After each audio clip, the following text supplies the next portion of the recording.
Hi, Hazard. Hi, Sin. Hi, everyone. And welcome to another exciting episode of What, Where, Why of Killer Instinct. Who are we talking about today, Al-Hazard? We're talking about Mira. And the reason we're talking about Mira is that Mira is a Portuguese vampire lady who says something in Russian.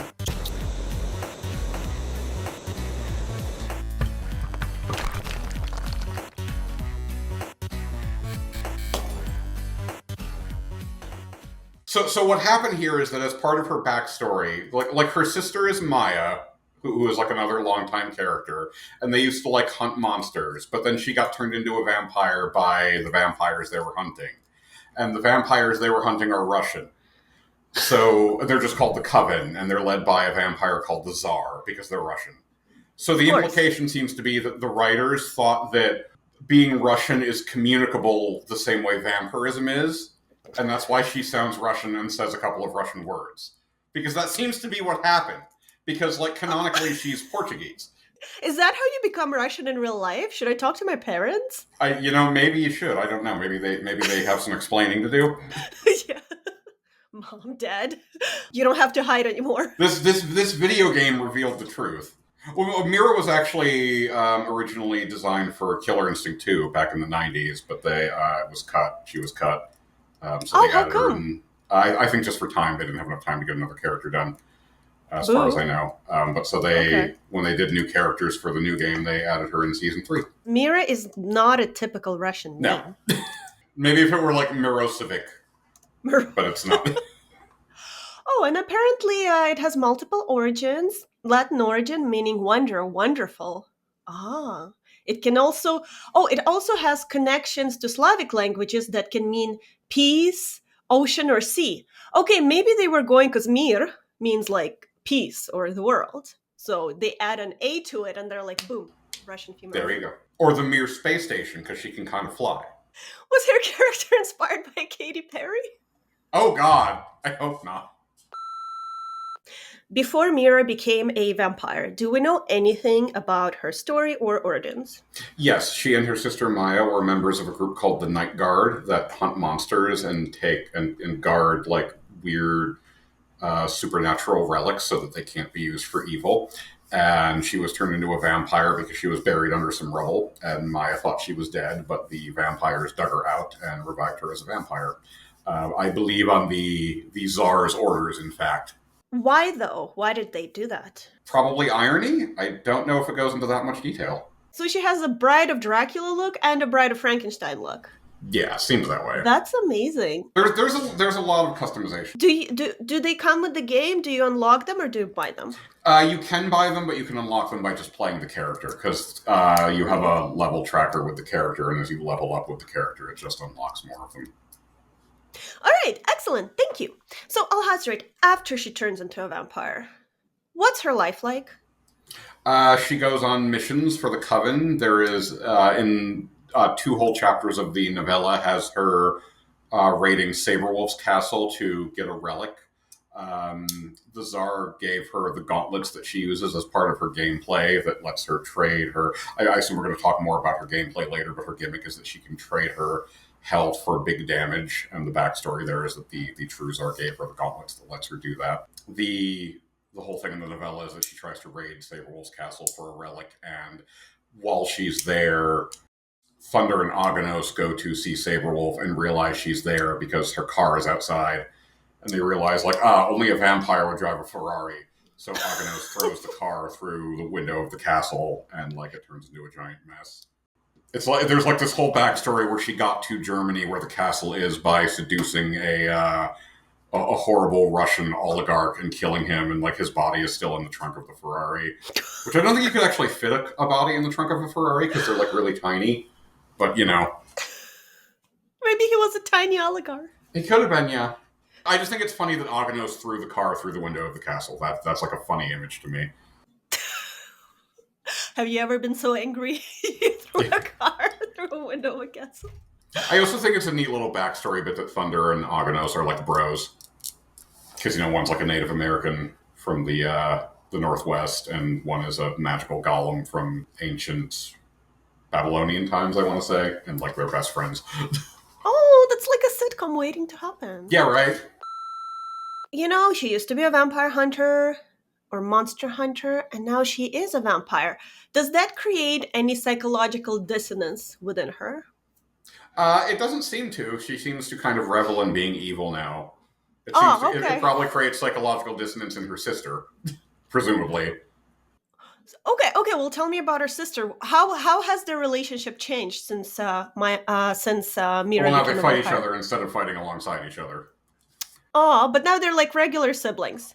Yeah, exactly. They probably have like unique banter if you have one of them in your team in campaign mode, but I've never had one of them on my team. It might be, if as long as we're talking backstory, it might be worth mentioning Yeah. that Saberwolf's entire family was also part of the Night Guard, and that's how the Coven knows that there are relics at his castle to begin with, and the specific one she was after is at his castle. So Saberwolf is a wolf, but He's a werewolf. part of the he's a werewolf, but they're part of the night guard, so they're hunting monsters. Well, his family was, and he was when he was like in his youth, he was kind of like a rich idiot, do nothing, who just got like drunk all the time. And then one day he got drunk and he scratched himself on one of the relics they had, and it was like a disembodied werewolf claw with some dried blood on it, and that's how he got the werewolf disease, like what's it, lycanthropy. That's the word I'm looking for. And so like that was like a traumatic experience for him. Oh, So Saberwolf specifically never really did any of that stuff. It was more a thing that his family was involved in. okay. Like since then, he's been like trying to find a cure for it. So who else is connected to the night guard?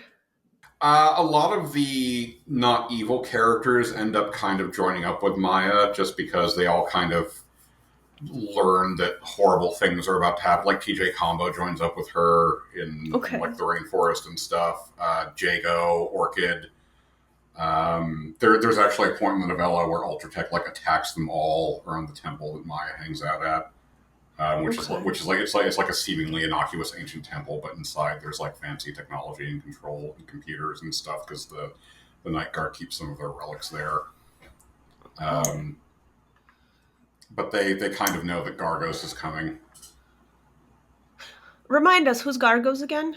Gargos is the giant gargoyle dude who is going to invade from another dimension, and then the whole story of campaign mode is that he has started invading, and everybody is coming together to try to fight him off. So now that we know about Mira's backstory and understand her psyche, can you tell me about her gameplay? So she is kind of like Fulgor. She is on paper arguably the best character in the game because the damage she does is massive. Like if you watch the clip I sent you, you can see that like when she hits you, she really hits you. Like the damage she does is ludicrous in any fighting game. Mm-hmm. Um, what balances her out is that to actually do this, she has to spend her own health. She uses her most of her special moves. I believe it's any special move if you use them with medium or fierce buttons. You'll start Mm-hmm. seeing her health bar will turn silver. And that is health she has lost to use her tools. And if you don't get it back by biting the enemy, which is a move that will restore some of that health but not do any damage, you can just actually lose that life bar if they get a hit on you when you have nothing but the silver health. So she Oh can wow. like with one combo, she can do like 50, 60, 70% damage, but she'll take a lot of that silver health damage in trade. So if you don't manage that very carefully, you can easily still lose even though you're still doing that much damage. So it's like it's very high risk, high reward, glass cannon. Yeah, I'm looking at the fight now. It's very stressful. Yeah, and you did the thing with the music. Oh yeah, the That ultra was combo theme. awesome. Yeah. I love that. And I made sure to do her one move where she says something in Russian. I hear her say things from time to time, but it's hard to decipher. She yells bats in Russian. It's like Latuchi Muchi. It's my horrible pronunciation. Ah, летучие мыши. Yes, Yeah. yes. That's so cute, летучие мыши. The way you said it is so cute. Let's officially change the word to that. It kind of drives me insane because if you watch a tournament where someone uses her, the commentators will invariably be stupid about it, and there is at least one commentator I've seen who will call it mush mushi, and it's Mush like mush. that's not even the right language. That's Japanese. Oh my That's what god. Japanese people say when they answer the telephone. That's no, and it drives me out of my mind when they do that. You see, Alhazred, you're wrong. What actually happens is in Japanese they go bats. And then the person on the other goes bats. Bats. So, since I'm not necessarily a fighting game expert and I don't know all the ins and outs of the combos and the moves, can you tell me more about her playstyle, her moveset, the buttons, the mashing, and all that stuff? Well, the thing about Killer Instinct is that you don't really learn like individual combos. There is an underlying combo system that every character engages with. So you learn that, and then you learn how the moves your character has engage with that. So, like Mira has two special moves that work as openers for the combo engine, and one of them is the one where she like swings and makes a giant scythe out of the Quicksilver. And she can do that either high or low, which is very handy. And the high one actually recaptures, which means if a move is a recapture, if it hits the opponent when they're in the air, it will actually drag them to the ground on their feet instead of knocking them down. So you can still start the combo if you hit them when they're in the air. And that's really nice. It's really, really nice because the character I main doesn't have one of those, and I really wish he did. And her other one is what is called in most fighting game terms a spiral arrow, which is not what she calls it in this game, but it's the move where I think I did it in that clip at some point. It's the move where she spins around, spins along the ground. It's called that because Cammy in Street Fighter did that. That was like the first place that showed up in a fighting game, and in Street Fighter it's called the Spiral Arrow, and Cammy will shout out like "Spiral Arrow" in her ludicrous British accent. So, like, whenever a character in a fighting game does that, you can just call it a Spiral Arrow, even though it's not called that in other games. And Okay. both of those moves will open a combo. And of course, she has the move where she bites you to restore the silver health, which is a command grab, and she can actually do that three different ways. She can do it right in front of her, or she can do it like jumping forward, so it has longer range, but it takes longer, or she can do it jumping up into the air, which is very handy. And every time I play as Mira, I always mix up which buttons do which version of that, and I always do the wrong one that I actually mean to do. She has metered versions of all three of those. It's very one of the weird things about playing her is that using meter in a combo with her is never really a good idea because she already does so much damage that spending the meter in the combo is like it's much better to like save your meter for a neutral for like setting your opponent up for to actually start a combo instead because it won't add that much more damage into a combo. It's like you get like an extra 5% as opposed to like using the bats move to like stun them so you can start the combo off of that instead. Her normals are also really good too. Like her medium punch is like really long range and quick. Her jumping fierce kick is really good. She can air dash, and Mm-hmm. she can turn into a cloud of she can turn into like a cloud of quicksilver and move in any direction. But both of those things again still cost health, so you have to be careful. You can't just spam them all the time because you'll run out of health really quickly. Mm-hmm. For her instinct mode, she will. Her projectile is that she throws out three bats made out of quicksilver, and the button you press, the strength determines like the properties of the projectile. So like quick just sends them out forward, and heavy will like track them. And I can't remember what medium does off the top of my head actually, but like with everything else, medium and heavy are better because they follow the opponent, but they cost health again. In instinct mode, she will continuously just send out a bat every couple of seconds for free, and you can also like cover the opponent in quicksilver that does potential damage over time. So you can just like you can add like another 20% damage to the 60% you're already going to do if you get a combo going in the first place, Okay. which is just like ludicrous. Okay. So, if somebody wanted to play her, what tactic would you recommend to win every time?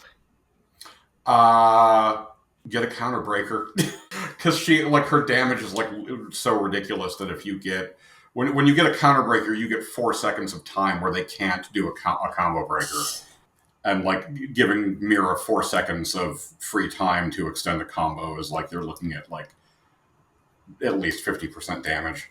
I think maybe a neat bit of trivia is that one of her accessories is a mask that looks like the mask from Fable. I In fact, love I think I have it on her Fable. in the clip I sent you. Yeah, Oh my god. it's Jack's mask. It's Jack of Blade's mask. Oh my god, Because Fable is a Microsoft property.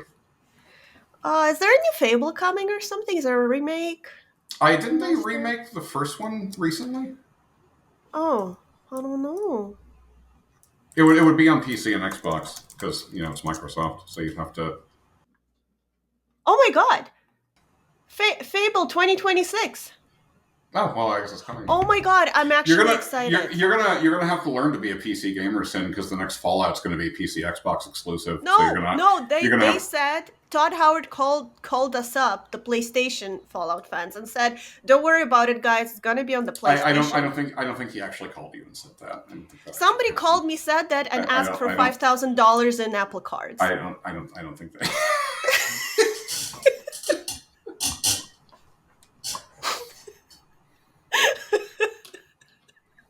My favorite one of those says, I can't remember all the text, but it's like, you find, and then it's a lot of text about how found porno on your phone. Please remit $500 Apple gift cards to following address. Sincerely, FBI USA. All right, Alhazred, do the outro. That was episode 2 of What, Where, Why, Killer Instinct, where we talked about Mira, the Portuguese Russian vampire lady. Well, thank you, Alhazred. Thank you, Sam. And thank you, everyone, for listening. I guess next time we're going to do Rip Tour, and it will take much longer because there's another document to read. There's a manual. I'm so excited. Yo! There's not only a manual, but there's notes in the manual from the Ultratech marketing department. Oh my god, this is gonna be the best episode of my life. If Sin didn't, for everybody watching, if Sin did not put the camera feeds in when she just covered her face with her hands in awe when I said that. Thank you, Alhazred. Thank you, sir. And thank you, everyone, for listening. And see y'all Best Buy. See y'all Best Buy. Don't go to Best Buy. Don't get a Best Buy card either. And everything. So I'm all good. Excellent. Okay. This is water. It's got flavor drops in it. That's why the color looks really gross. That's clearly pee. Alhazred, stop fronting. I mean, considering the other things some people put in jars, that wouldn't really be so bad. I don't want to know what. My Little Pony fans do bad things with jars and bodily fluids. And scene.